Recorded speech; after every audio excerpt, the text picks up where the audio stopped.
City of Toronto is located on Treaty 13 territory and a traditional gathering place for the Indigenous people of the Mississauga of the Credit, the Anishinaabe, the Chippewa, the Haudenosaunee, the Wendat, and many others whose histories, languages, and cultures continue to influence this vibrant community.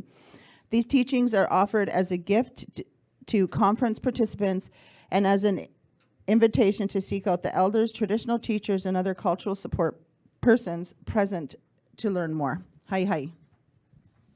Thank you. Thank you, Pamela. Great introduction.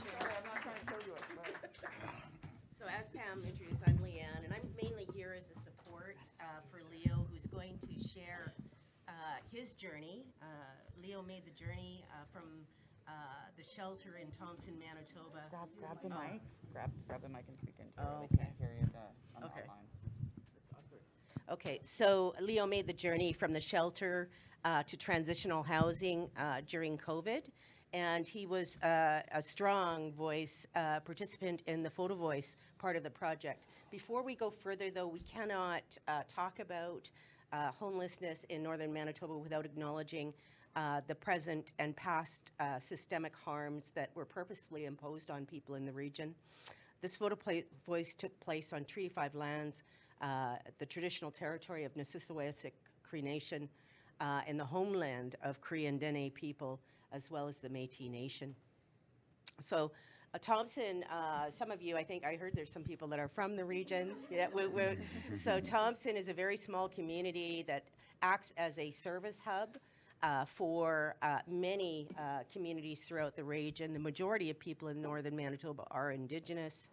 And sadly, in the 4 successive point-in-time counts that we've done in the community, they are way overrepresented, between 90 and 95% of the people identifying as Indigenous in those surveys. And we also, unfortunately, share the distinction of being as a small community with amongst the highest rates of chronic homelessness in Canada. So this research was called upon by service providers in the community wanting to understand what was happening during the pandemic. So the research project set out to understand challenges and creative responses. And I'm not advancing my slides. I just realized, sorry. Please tell me to advance the slides. In the community, and to identify strategies and supports that were employed during the pandemic. So the Photo Voice involved 9 participants. It was only one small component of a community-based participatory project that involved a virtual cafe with service providers, also virtual remote lived experience interviews, and we collected data from the agencies in the community. So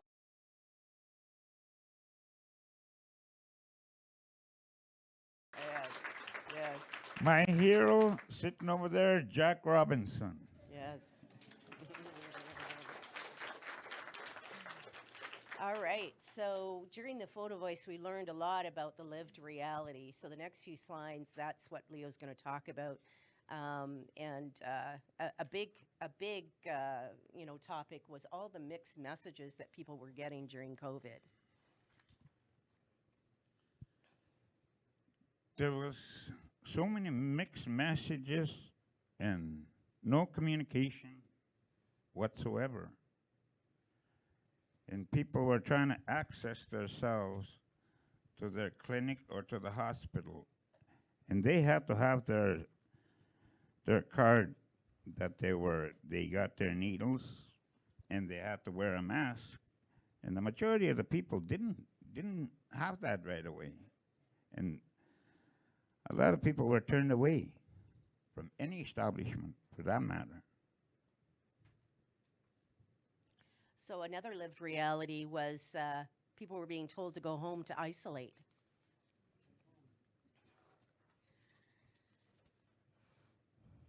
People were told to go home and isolate.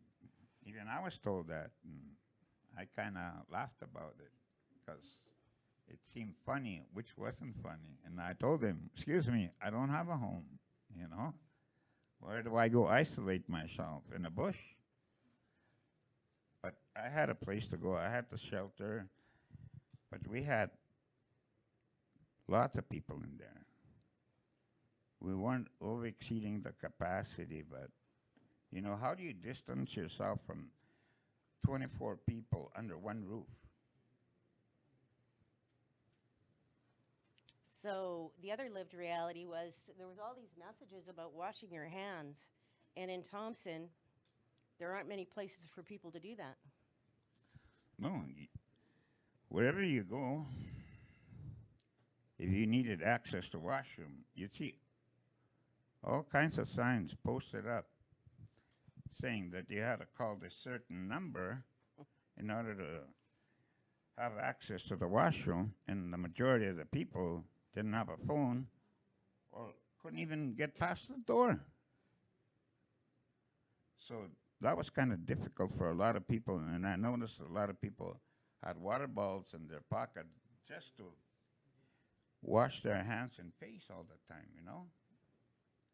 And they'd have, sometimes they'd have those sanitizers, small sanitizers in their pockets. Yeah, it's, I will tell you something. I have a lot of respect for people that are homeless because I experienced it. So another lived reality was all the messages about staying healthy, and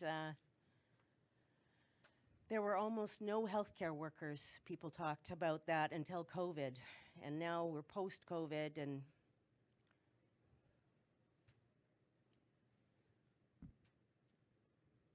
Post-COVID, still there is nothing or not enough being done for the people that are homeless.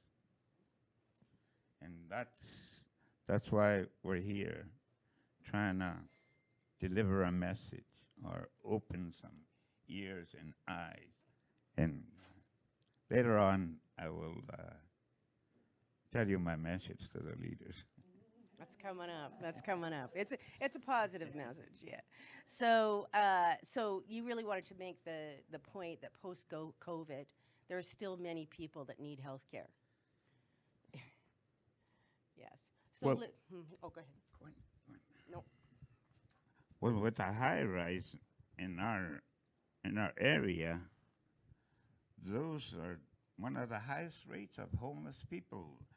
In a northern town like Thompson, which only has 13,000, Mm-hmm. that's, you know, it tells you something. Nothing's being done. So keeping safe, there were lots of messages as well about, keeping the community safe. But people on the street, there are things that they have to do to stay safe that are, against some of the efforts of the police in the community who were delivering that message about, keep 2 meters apart, all that kind of stuff, really got in the way of safety on the street for many people. Yeah, they were trying to separate people, and to call these security people and the police as professional. I'm sorry, they're not professional people. They were very aggressive. They exceeded the violence on the street, and they were concerned about safety. Whose safety? Whose safety? You know? It wasn't us for sure. So another lived reality that showed up that people talked about was people talked about a lot of people over the years who had died from exposure. This is in northern Manitoba where, we get minus 40 in the winter, and we've had people who've died from exposure. But they also noticed that were a lot more people dying from non-beverage alcohol because they couldn't access alcohol, so they were using like gels and hairsprays and that type of thing. Yes, a lot of people who had no access to the alcohol, and back to security and policing, as soon as you see they seen a group of people sticking together, they'd pull up and do their professional thing, start pushing people around saying, what you got in there? And if they found a bottle on you or something that's open you're holding on your hand, they pick it up and dump it out and laugh at you, which wasn't a joke for the other person. Because people on the street are used to consuming their alcohol, you know. And for somebody to do that, it wasn't right for these people or anybody for that matter, how they carried on. That was, I've seen a lot of discrimination and racism on that part. Right, and there was no managed alcohol on the street. There is no managed alcohol on the street. Okay. So people talked about lost connections, and that's the thing that, you know, in the photo voice that showed up, the people who had gotten into the temporary housing, and even especially in the housing that you're in now, they were able to reconnect, at least during COVID, and stay connected. But many people at the shelter, or who are choosing not to go to the shelter, or even who are in other transitional facilities, didn't have ready access to a phone and the internet to reconnect with their families or stay connected with them. Reconnecting, like speaking for myself, I thought I was totally disconnected from this world with all this confusion, misunderstanding, mixed messages, and all the above. And after I had access to this beautiful place where I am, I can say I have everything in my house that I could use, especially the phone and the computer.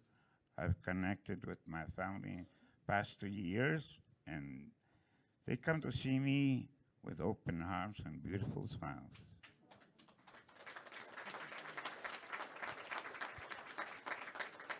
So now you get started. You get to talk about how you know, people in the photo voice and yourself, what they told us about how to help.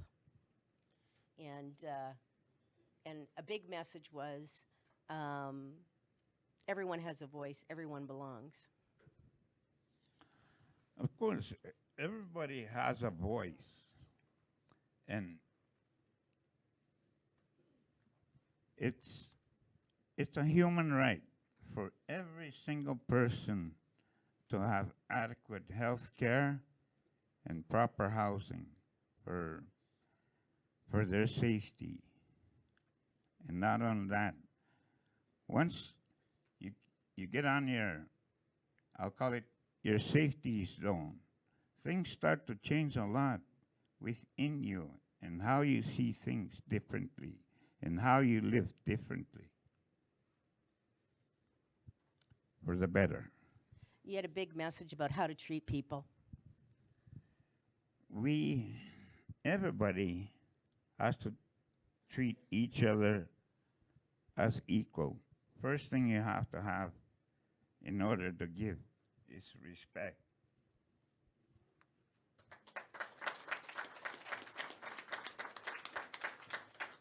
So you've touched on this, but I don't think you can talk about it enough, Leo, about access to healthcare and housing. I think I would like to be here for 1 week and talk to you, but I can't.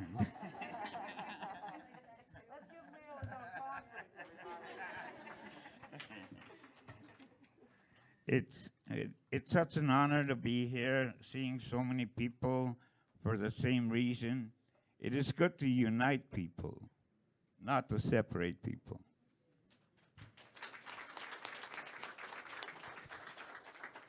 So another big message, and you said the slide says it all, so should we just be quiet for a second? Good prompt. Good prompt. Thank you. Yeah, yeah. Hi.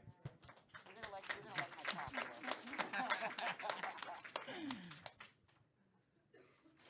All right, so next is the list that people came up with what's needed to help, and it's enhanced supports mainly.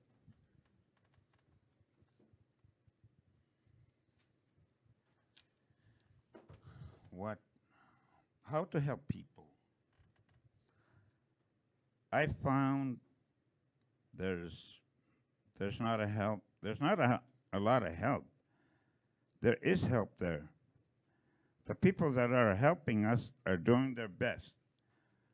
But we need the government to step in a little bit. Because these people that are working for us only get limited funding. And that's what we need to deliver and to focus on, us people. We are the majority of the people that make up Canada. And for us, leadership comes on later. I think everybody needs to be heard and taken into consideration as a human right. So you had a message for leaders.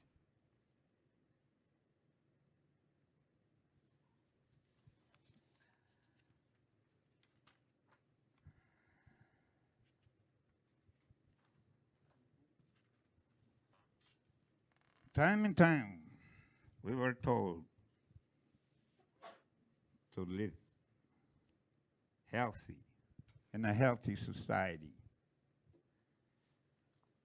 That's where we need the resources to be made available to take people into consideration, to look at not yourself, look past yourself, look at the next person that needs that help.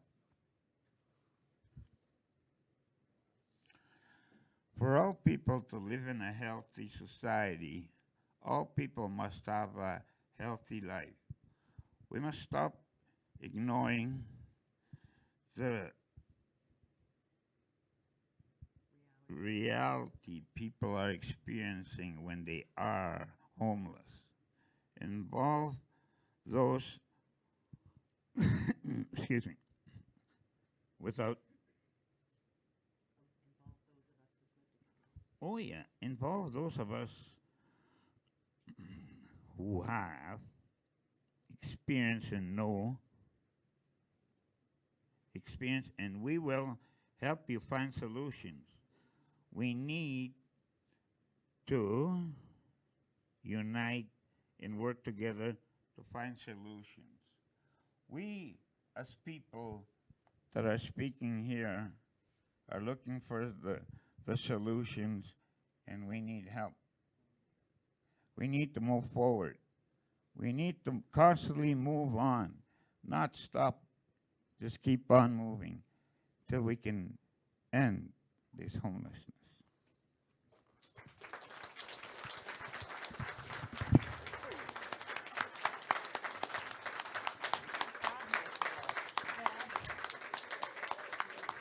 And I'd like to thank you all for being here. Maybe I'll talk to some people. I know I will. Thank you very much.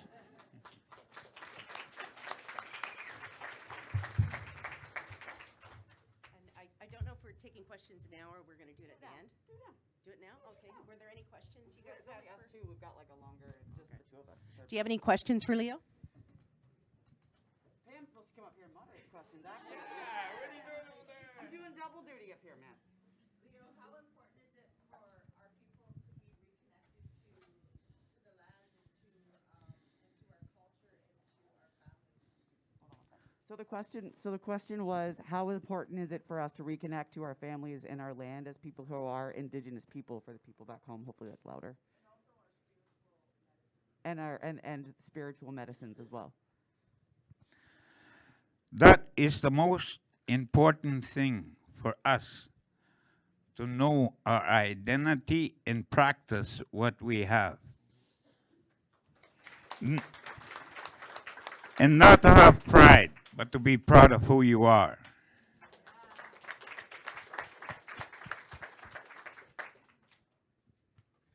Jane has a question. Oh, is she here now? Oh. Oh. Okay. Can we take one more question and then? Okay. Leo, thank you so much. Yesterday you said that through supporting each other through peer support, we can be healing in our own journeys too. And I'm wondering what it looked like for people to be taking care of each other during COVID and if that's changed now. It's still a continuing process for people to look after each other, but the health system, I don't know.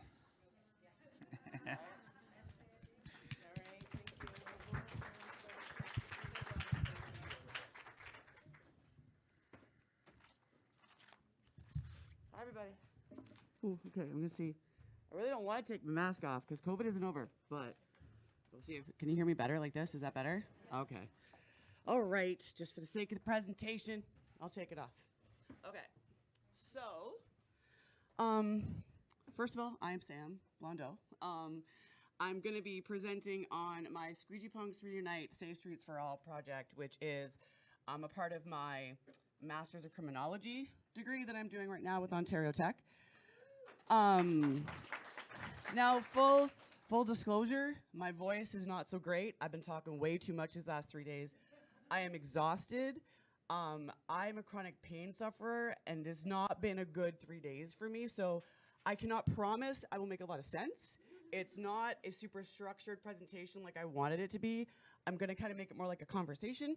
For anyone afterwards, if you're more interested in more of like the, I guess, technical parts of what I'm talking about, I was on the On the Way Home podcast. It was released like the day the conference started, it was up. So if you're looking for more like background and stuff, if there are questions about the Ontario Safe Streets Act or Squeegee Kids, I don't go over. I talk more about the history of vagrancy laws and stuff on that podcast. And then I also have a YouTube video that is from my 3MP competition, because this project actually started in second year. So you can Google my name and you will find a talk that's called Squeegee Kids Are Not Broken Windows. And that is my 3-minute presentation on my major research paper that I did in, well, 3rd/4th year, because that's how I roll, for my child and youth degree, one of the undergrad degrees that I have. So, that being said, I come to this work in kind of like a different way than a lot of people do. Yes, I have lived experience of homelessness. I've lived experience of homelessness as a youth, and then I experienced it again as an adult when my life blew up, and I had to go back to the house I ran from as a youth, which was interesting, not gonna lie. But more importantly, actually, I have 12 years of frontline experience doing social work in the city I'm from. I'm actually from Peterborough. So in 1999, I graduated with my social service worker diploma from Fleming, and then I went on to work for 12 years frontline in Peterborough. And the work I did in Peterborough started off with, like, I worked with foster kids, I worked in group homes, and then I worked in almost all of the shelters in town. My dream job was the Yes Shelter, which is the youth shelter. And that was my dream job because when I was a street-involved youth in the 90s in Peterborough, the youth shelter didn't exist. We didn't have services. The youth shelter actually exists because of my crew of friends. It was a bunch of social workers that got together that were talking to us in high school that realized something was wrong. So it was this grassroots organization, these 10 social workers that would meet after hours, created their little board, and they created the youth shelter. So when I was in college, that was my dream job. This was before lived experience was a buzzword, right? Like, we weren't talking about lived experience back then. Like, when I was a kid on the street, we didn't even talk about youth homelessness as youth homelessness, right? It was runaways and throwaways, right? So it's a weird space for me to even say that I have lived experience of youth homelessness, because that's not what we called ourselves, right? We were street kids, or we were street involved youth, or if you were some of my friends, you were squeegee punks or squeegee kids.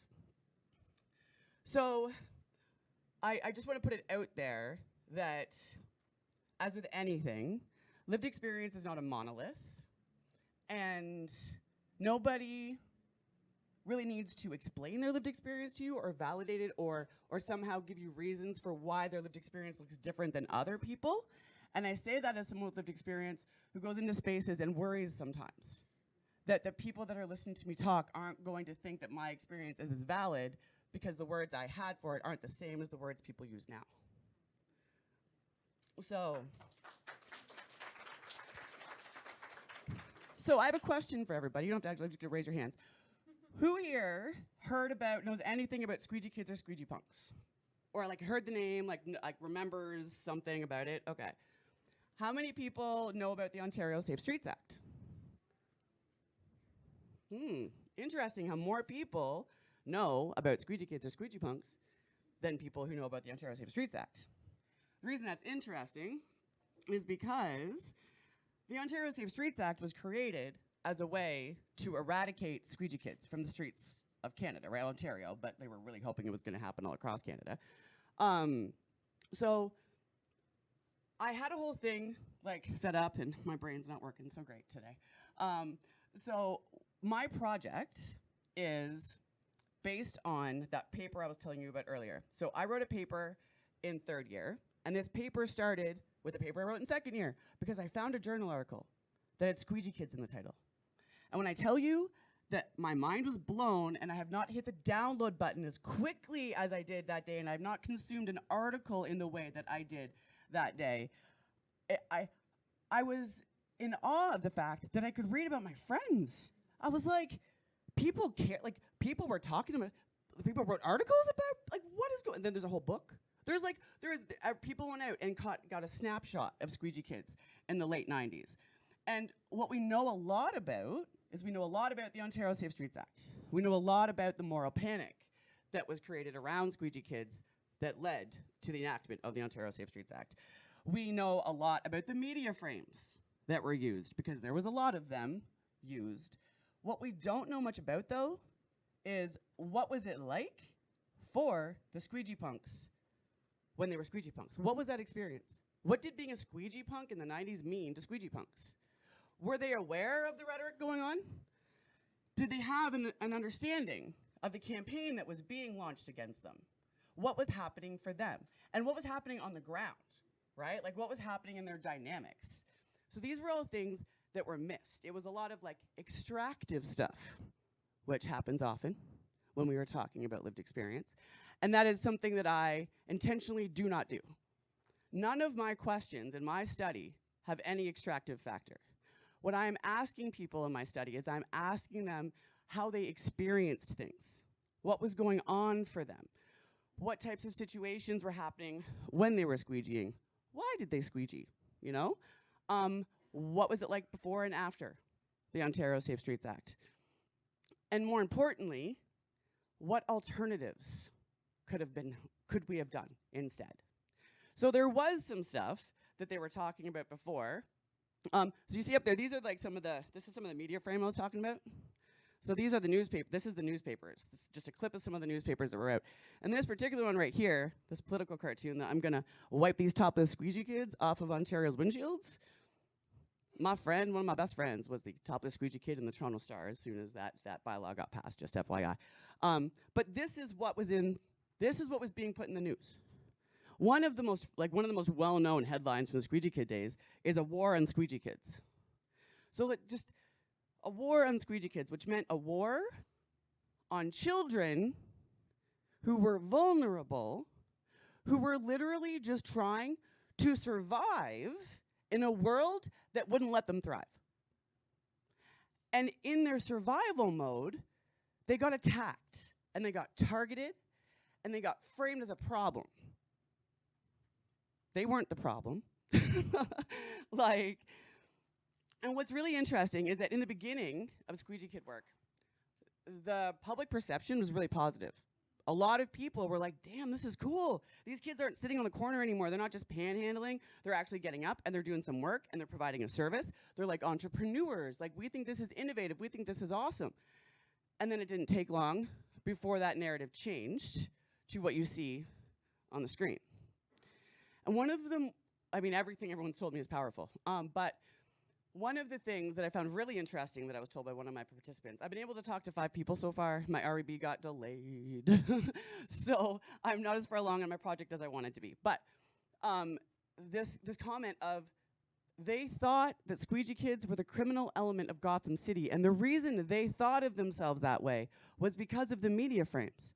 They were starting to believe all the stuff that people were talking about and that they were seeing, that they were dangerous. To the point that particular participant recoils if you call them a squeegee punk.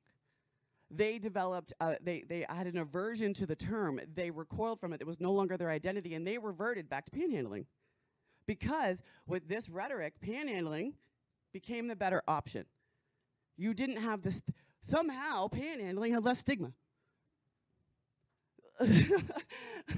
So you have kids who went from trying to be entrepreneurs, trying to have a purpose, trying to do something, having to revert to that thing that made them feel worthless to begin with, as a way to get away from the feeling that was happening around them. So one of the big things that I'm hoping to kind of take out of this study, or you know, one of the findings, something that's really interesting that's coming out in these conversations, because some of the people I'm talking to are my friends. Some of them aren't. It's been surprising. I didn't expect to talk to too many people that I didn't already have pre-existing connections with. And of my 5 people so far, I've talked to more people I didn't than I did, which is a really cool finding, and it tells me that people want to talk.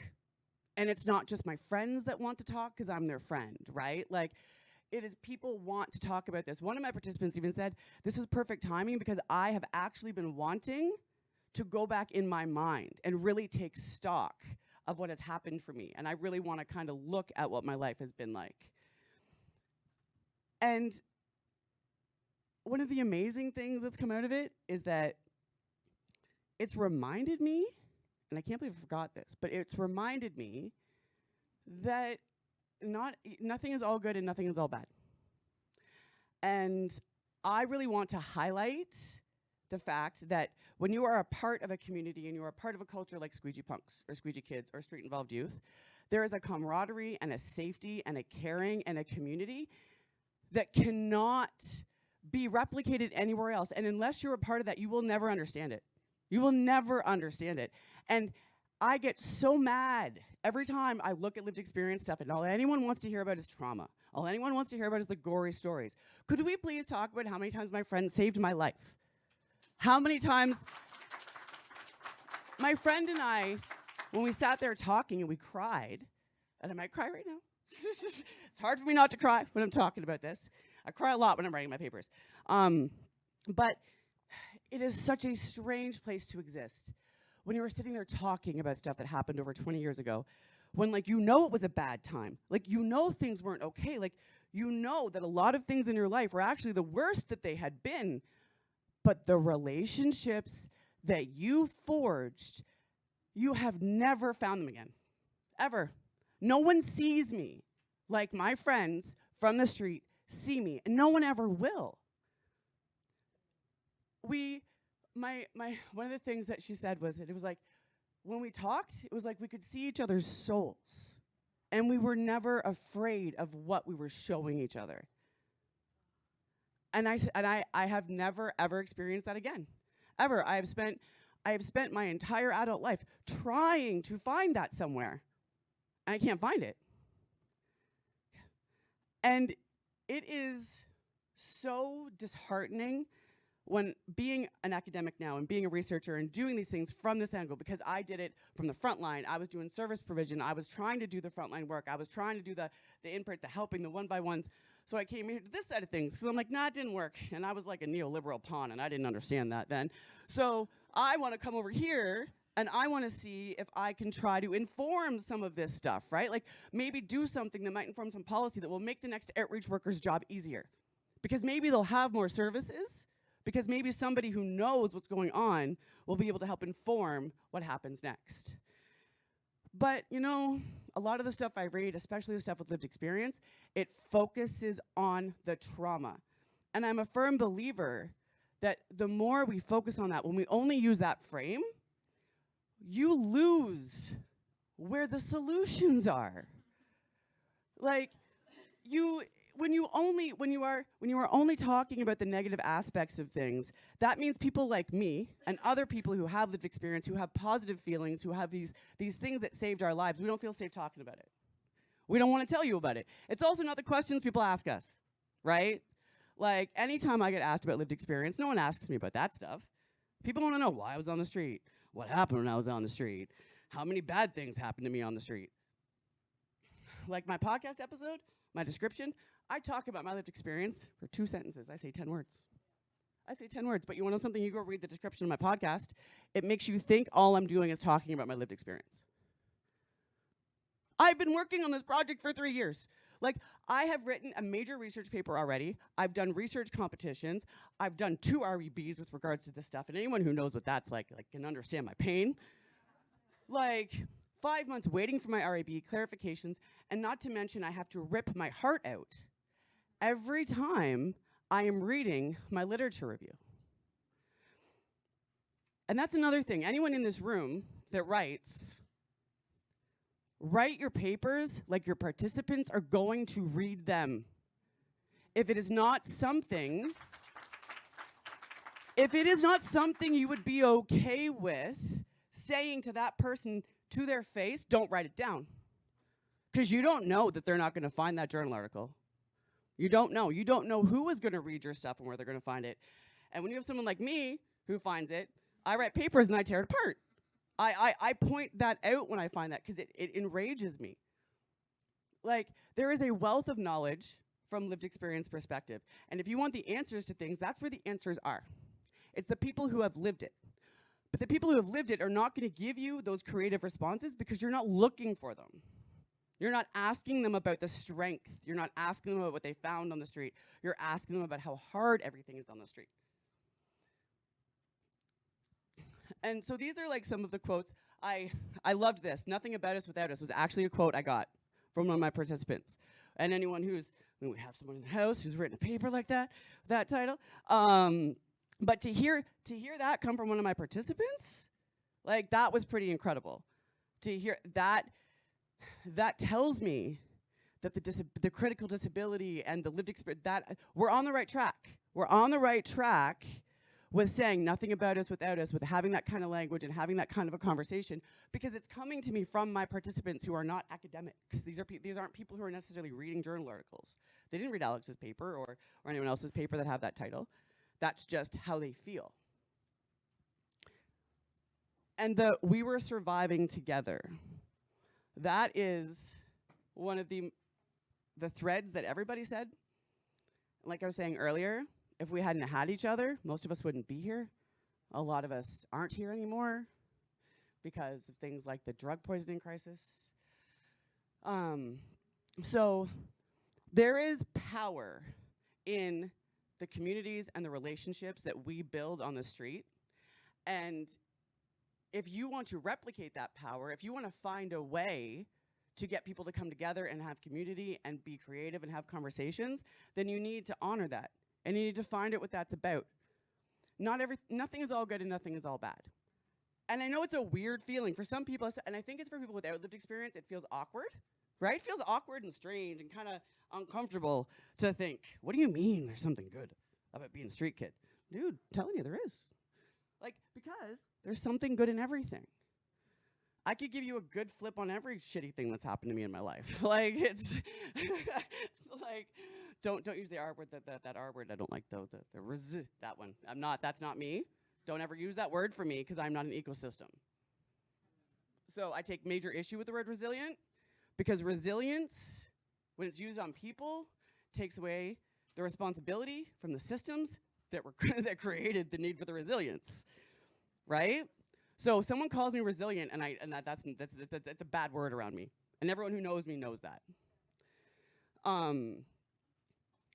So, interestingly enough, they had a lot to say about what might have worked. Because here's another thing that was missing from the research on squeegee kids and squeegee punks is the fact that the majority of them were very politically minded.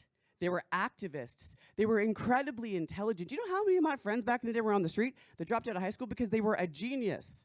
They were doing quantum physics in grade 6. And that's why they left high school, because high school wasn't good for them. It didn't do anything other than bore them. That was like the norm in my group, not the outlier. So they had a lot to say about things that might have worked. Some people talked about things that did work. There was this one really cool program in Toronto at the time, and I might get the name wrong right now because my brain's fuzzy. Farm to table to farm. Food. It was a Toronto food share program in the 90s, and they had like agriculture, and they had like rooftop gardens and hydroponics and stuff. And it was a program that they ran, and it had street kids were a part of it. And one of my participants was one of the first squeegee kids to ever do the program, and he actually stayed on afterwards for 3 years. And he taught the program after that, and told me that particular program started off with 2 squeegee kids in the first year, got to like 7 squeegee kids the second year. By the 3rd year, there was more squeegee kids in that program than there was other street-involved youth. And their success rate for getting employment afterwards was like 70–80%. And you know why? Because they met the kids where they were at. My friend told me the story about when he started working there. He was still on house. He had nowhere to live. But he really liked the job. So him and his friends slept under the docks at the place. And so they get complimented all the time because they were at work early. They were always the first ones at work. Right? And he told me, he was like, you know, I didn't want to, I was scared to tell them that I didn't have a place to live because I really liked working there and I was scared that they would fire me. I was scared that I would lose my job. So what ended up happening was the opposite, though. When they actually did end up finding out, what they did was they put supports in place for him and his friend. They tried to make accommodations. Later on, he told me a couple years later, they actually built showers. And it became just a known thing, an expected thing, that you're going to have some kids that have nowhere to live. They want to show up to work. You want to be clean. And then there was other programs they talked about, which people tried, which were not good, like the licensing. So there was this thing they tried to they were talking about licensing squeegee kids. You know, was not shocked when most of them said, yeah, that wouldn't have worked. Because the idea was, like, because then what are you licensing? Right? Because it's like, yeah, okay, I see the logic in that, but then what are you licensing? Was the questions, am I paying for the license? How do I get the license? Like, what questions do I have to answer for the license? Who regulates the license? Like, all of it. I was like, okay, so no-go. That would have been a no-go. But really more importantly, what Laura is saying about, I'm not represented. You want to hear me? Why? You're wasting your time and mine because it was nothing to do with me other than me being a problem for you. Again, that politically minded activist brain of, I know I'm not the problem here. Like, I know it's society that has an issue with me. Like, they're making me a problem. So how can I help solve their problem when they're the ones making it? It's not my problem. Right? So, I gotta see what time it is. How much time do I have? I'm just, okay. And another thing is, and I want to make this very clear, that there's no magic bullet. There's no magic bullet. There's no one answer. There's no one thing that could have happened in the 90s. There were so many things going on. There was the austerity measures. There was the OCAP marches. There was the active resistance situation going on. There was different elements on the street with regards to culture, because there was stuff going on between the skinheads, the Nazi punks, and the squeegee punks. And then there was different squeegee punks coming in from other parts of Canada. Right? And so there was a lot happening on the ground. But nobody captured that in the 90s. And I mean, granted, I understand research in itself wasn't really operating the way research does now. People weren't really thinking about it that way. Like, they did do ethnographic studies, and there is like some qualitative stuff, and there are quotes. But it's all very, very centered on this larger landscape of the legislation and the policy. There's nothing really that gets to what that was like. And considering it was important enough to target for a criminalizing measure, right?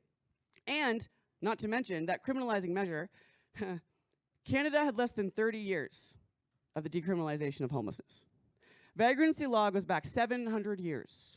700 years. And I wonder why it's not working. So 700 years is when vagrancy started. In Canada, in 1972, the Vagrancy Act was taken out of the Canadian Criminal Code.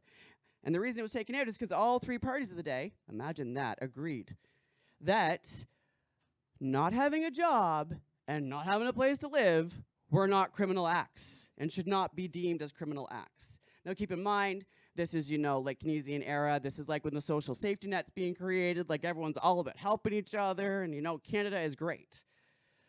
So we had less than 30 years of vagrancy being decriminalized before the Ontario Safe Streets Act came into play. 4 years after the Ontario Safe Streets Act came into play, the BC Safe Streets Act came into play. It's a carbon copy.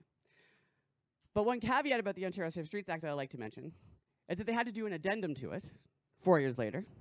And the reason they had to do an addendum to it is because they accidentally criminalized charity drives. Right? Because what they criminalized was aggressive solicitation on a roadway, providing a service on a roadway, all that stuff, which meant, those people with the buckets and the cops, yeah, you weren't allowed to do that under the Ontario Safe Streets Act. So you know what they did? They took away the Safe Streets Act. No, that's not what they did. What they did was, they made it so it's legal for charities to go stand on a corner and get change to help people who are homeless so they can get services, but it's criminalized for people who are homeless to go stand on the corner and get their own change to buy their own fucking socks. Like, so BC was smart. BC wrote it that way to begin with, because BC learned from Ontario. And then what happened is all across Canada now, you can look it up, Joe Harmer and Aaron Day and some other people are working on a project right now where they're mapping neo-vagrancy offenses across Canada, and there's a map. You can go click on it and you can go see some of the charges that have happened. It was over COVID. Joe Harmer is quoted talking about how the Ontario Safe Streets Act will cost lives during COVID. The Ontario Safe Streets Act's been around for 20 years. Squeegee kids aren't really a thing anymore. They do exist. Montreal still has a prominent like squeegee punk culture. And I came to find one of my participants, which was super cool. I mean, they're all super cool, but was super cool. They're still doing squeegee work in Toronto. It's random and every once in a while. But I was really looking at this originally as like a historical snapshot to try to understand some stuff going on. But it's changing as I'm learning, which is, what research does and what should be happening. And this is it's no longer a historical thing. This is a past, present, and future thing. Because there's also Baltimore. We could talk about the States. Baltimore's had a squeegee kid. There's been squeegee kids in the news for like the last 3 years in Baltimore. There's a lot of stuff happening there with regards to squeegee kids. And guess what? They did not do the knee-jerk reaction to instantly criminalize them. They're trying other things. So, all that being said, I kind of like went on a rant because that's what I do. I'll just like to let people know. So my slides, right, the background, that is actually, those are all screenshots that I took from a Blue Rodeo video called It Could Happen to You. And that Blue Rodeo video has a whole bunch of Toronto street kids in it because Blue Rodeo came and got a bunch of my friends and everyone else and said, come on over, we want to do a video. And funny enough, they made a pretend squat. And I remember hearing stories about how there's a squat across the street, guys. Like, we could just go there, but Blue Rodeo wanted to, like, have their one they created. So what I did was I took screenshots because I was trying to I really want it to be about their voice. I want it to be about what was happening for them. I want to lift that up and provide a more in-depth conversation, because there's been this surface level conversation in the literature for quite a while, and it gets centered all around this one thing. Squeegee punk culture is so fucking cool. Like, it is, everything about it is so cool. And there is so much that we can learn from the kind of mutual aid and the kind of creative ingenuity and the rage, man. Like the righteous rage that it came from. And it gets me thinking that, I mean, this is just like an off thought, I'm gonna end on this, but it really gets me kind of looking at things a different way in certain senses with regards to like the issue of homelessness. And the idea that I'm kind of wondering if we do ourselves a bit of a disservice by only framing it as a social issue, when in reality we know that it's also an adaptive behavior. And what I'm learning and what I'm being reminded of, from what I already knew, which is that like squeegee punk culture came out of adaptation against the standard, against the mainstream, right? So I just want to leave that with the idea that we don't know what we don't know. And if we keep looking at problems with the same lens that we've always looked at them through, then we're never going to find those spaces that we've missed because we thought we knew. So, there you go. I'm done now.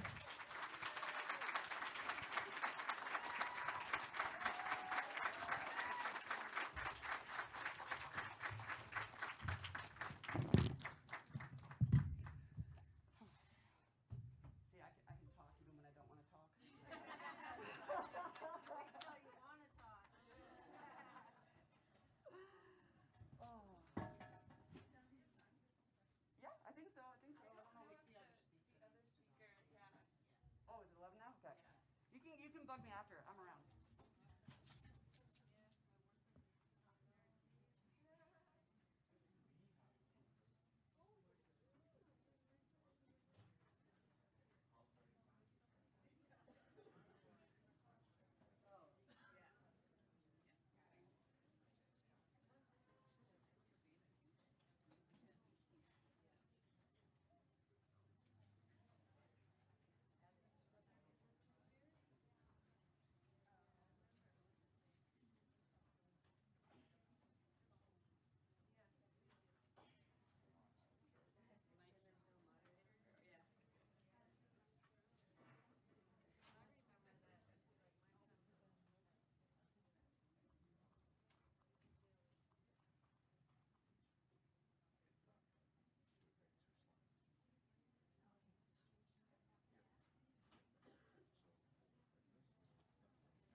This is Rubina, and I have a living experience living in a Toronto-based women's shelter, and as part of okay, it's good now. It's good. So, uh, my presentation is very structured, and I have conducted this presentation, this research studies as part of my Master of Social Works requirement. And yeah, so the things that I forget to bring, I didn't forget, I thought we have laptop here. So I didn't bring my laptop, I don't have my laptop, but I'll do my best to, and I will read some part, like I easily forget my presentation, so I have to read from my notes. So I'm just gonna read this part. I acknowledge my presence on the traditional land of many indigenous nations. The area known as the Toronto has been taken care of by indigenous peoples. It is now home to many indigenous peoples. I acknowledge the current treaty holders in the Mississauga of the Credit First Nation, in that Toronto is covered by Treaty 13, signed with multiple Mississauga and Chippewa bands, an agreement to peaceably share and care for the Greater Toronto region. I also acknowledge I have a responsibility to engage as an ally to work together toward truth and reconciliation. So I would like to highlight a few points to contextualize this research studies. And so basically in Toronto, in Canada, in Toronto, there haven't been enough study conducted on people's lived experiences and their experience of living in homeless shelters and the impact of living in homeless shelters on the individual's mental and physical health and family relationship from their own perspectives, and by authors who have lived experiences and lived in homeless shelters. So there is a huge gap, a significant gap in the homeless literatures. And one of the objectives of this study is to fill in this gap. And also another objective is to,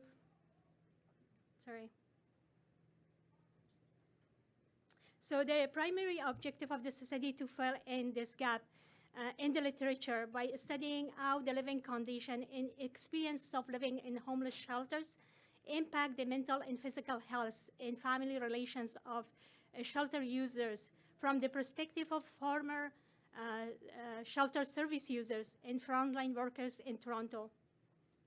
And the secondary objective is to provide more up-to-date data about living condition within homeless shelters in Toronto.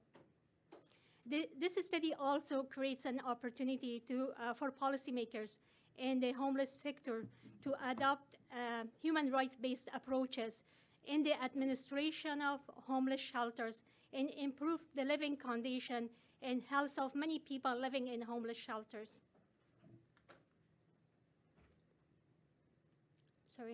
So these are the objectives.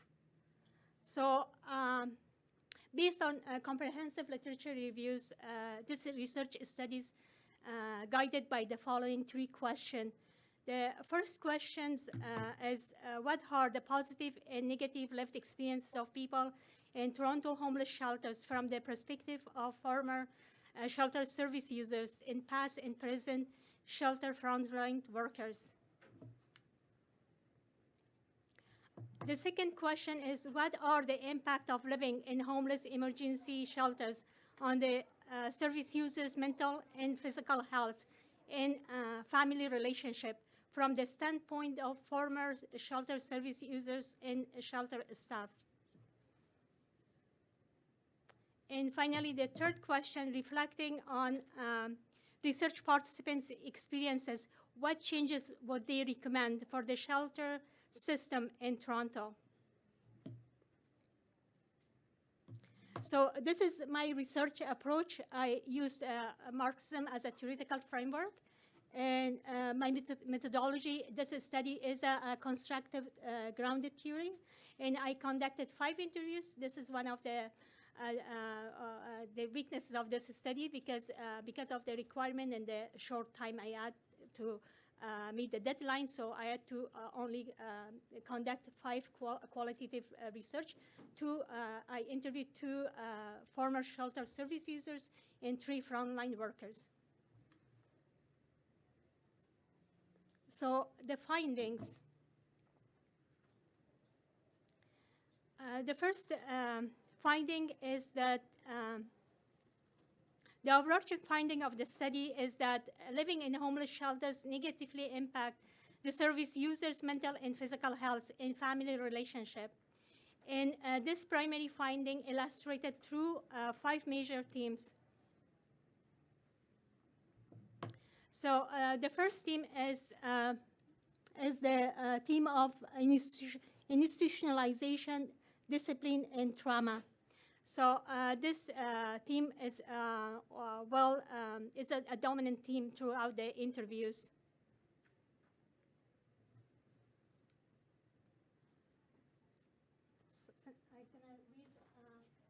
So I'm quoting Victoria. She is a former Toronto shelter service user. And she stated that, so this theme is very well illustrated in her quote. Living in an emergency shelter did affect my mental health. It is very demeaning to be put in a position where you go from having a normal life to going to have your life where you don't have control over anything. You don't get to decide when you can go home or what type of living environment you are staying in. You don't get treated very fairly. They treat you like you're less than. So that definitely affects your self-esteem and self-worth. No matter how worthy you feel, when you're treated like criminals, you end up feeling depressed and traumatized. In terms of my physical health, I got sick. I had a lung infection after staying at a shelter for 7 days. After going to hospital, they told me that it was probably just inflammation of some sort. So the second theme is that emerged during the interviews is that some shelter service users experience more systemic violence based on their mental and addiction symptoms, physical disabilities, sexual orientations, family status, and race and ethnicities vis-a-vis the general homeless population. So I'm quoting here Mary, she also lived in a homeless shelter with 2 children aged 8 and 9 in a homeless shelter. She stated, "You're going through such a hard time and you do not have your privacy on top of that. You need that, especially with your children and yourself. It impacted us. The way they discipline and the rules and regulation, how they treated people, it is not very dignified. It is like you are a child, so you are an adult trying to help your child through a hard time, and they are treating you like a child. It could impact your children, how they treat you, how they speak to you, how they respect you. When they start hearing shelter staff and people talk to you in certain ways, those children also start talking to you like that. They lose respect because these people are doing it. Especially we came from an abusive relationship where your partner is putting you down in front of your children, and you go to a shelter, which is another abusive entity that does to you, and that influences the child. You must be that. Now that you are homeless and there is something wrong with the child, I think the children do the same things staff do in order to identify with the staff who are here instead of us. We may seem like the weaker person. And this is exactly happened to me when I was living like 10 years ago in a women's, Toronto-based women's shelter. So her story, just when she was talking to me, I felt like she was telling my own story to me. Okay. And Victoria, she's also a former shelter service user. Because again, in this theme of institutional violence, it's very well illustrated in her quote. She stated that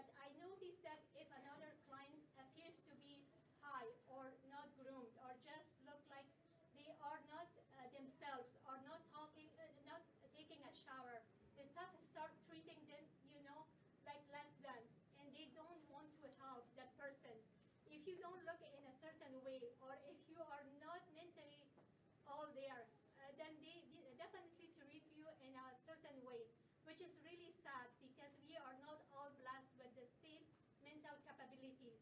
Because somebody has a mental health issues just means that that person needs more help. That doesn't mean that they need less help, right? I'm sorry, I'm going back and forth. I don't have my laptop in front of me. So the third theme is that emerged among us, the interviews, is that the impact of COVID-19 on the service users are both positive and negative, but the negative impacts outweigh the positive. So I have here, she is a current youth in drop-in center frontline worker. She stated, one of the shelters where I worked a couple of months ago was hit really hard with Omicron. A lot of the young residents had to isolate themselves in the rooms because they were considered close contacts. If they ended up leaving the shelter, then they were discharged and they could not be reinstated until the outbreak was over. So rules like that really impact mental and definitely physical health and well-being because you are not able to go outside, no matter how much you need to go outside. You need to speak to the staff and get promotion and make sure your bed is still available. If you go outside for more than 5 minutes, you come back late, which impacts the availability of your bed. And the staff burnout.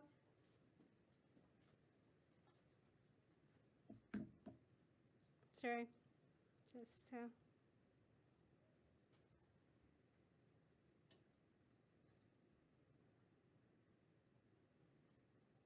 So the fourth theme that emerged throughout the interviews is the staff burnout. The staff interviews associated staff burnout with the lack of sufficient shelter beds, affordable housing, mental health programs, and services to support shelter service users. They experience secondhand trauma as first responders to service users overdoses in mental health crisis. Staff also see a heavy workload and a shortage of frontline workers as the primary sources of burnout. So I'm quoting here Kate, a former Toronto frontline staff.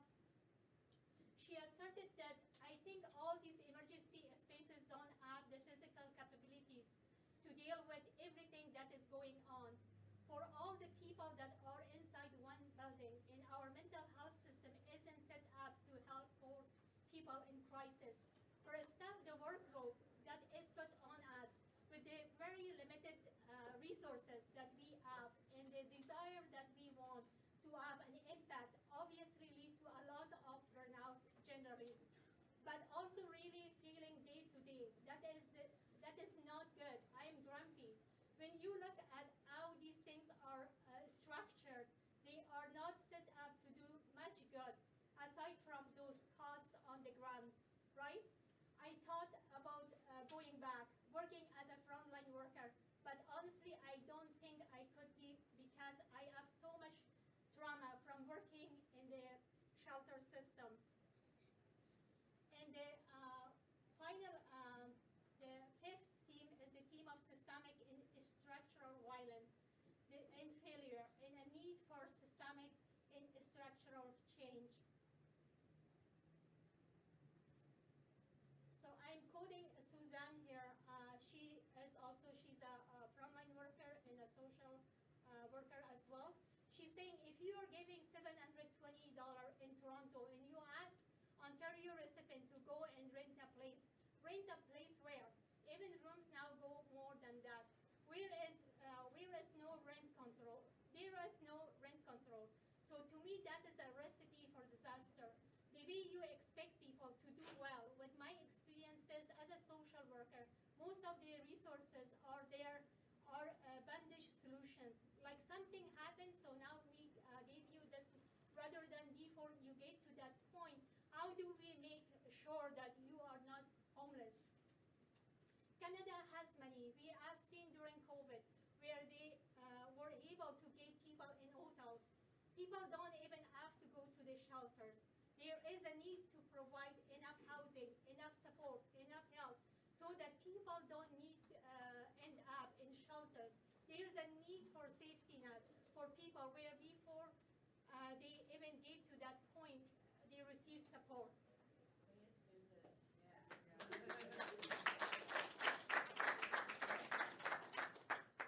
So these are the recommendations based on our research participant recommendation and literature reviews, and also my own experiences.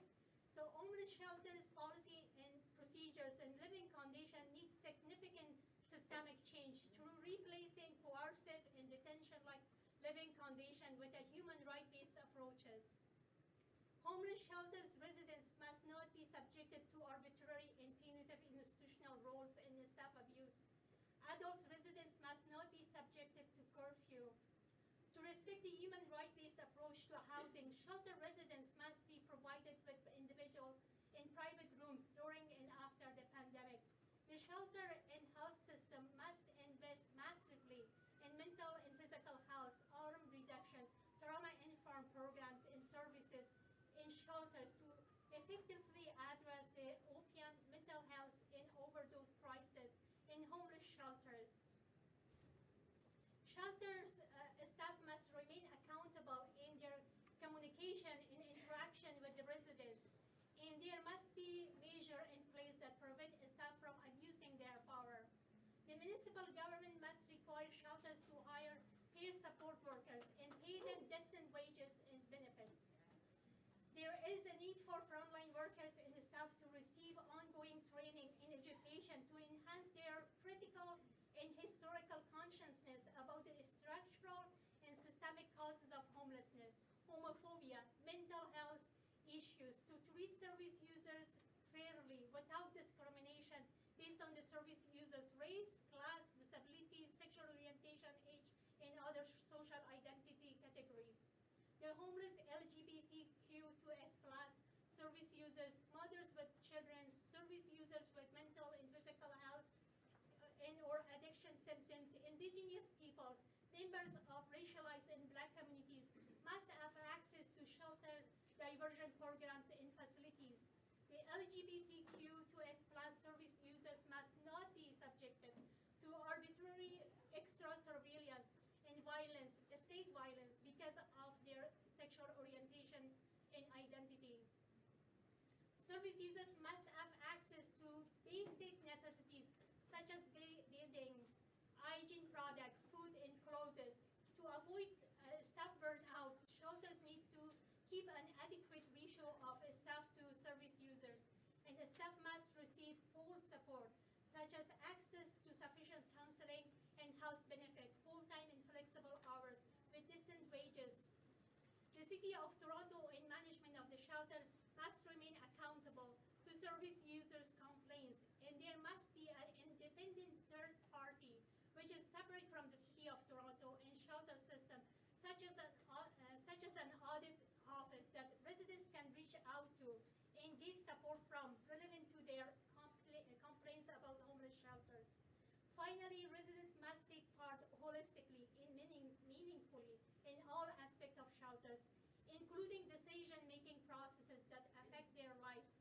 It should become a necessary procedure for residents to sit on the board of directors, work at various capacities within shelters, establish homeless residents unions, to engage in ongoing advocacy for humanistic-oriented homeless shelters, living conditions, in the abolishment and replacement of shelters with shelter diversion facilities and permanent affordable housing. Thank you.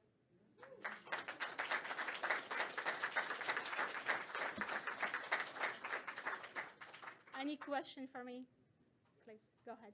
I'm wondering what the definition of family was that you used for your research. It's based on my experience because I have a child and I lived in a homeless shelter. So I was thinking of mostly mothers with their children, but it can be broader. So it's I'm not going to binary definition of like a traditional definition of family. It can be any family who are responsible for kids, for children under 18. Thank you. First. Thanks. Thank you.